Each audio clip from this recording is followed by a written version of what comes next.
Scheduling in M1 utilizes your work centers, your production departments, your production standards for setup time and production to generate an hourly or daily workload. Through the use of ShopLoad Explorer or the scheduling board, we're able to visually see what our scheduled load is on a day-to-day basis.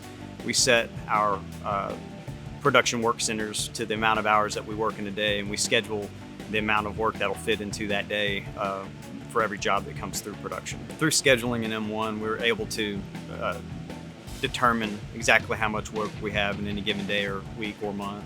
It allows us to give more accurate lead times to our customers. It allows us to know when we need to ramp up and work extra hours or set up a second shift or even a third shift to help get the workflow through. In the past, we weren't able to do that easily.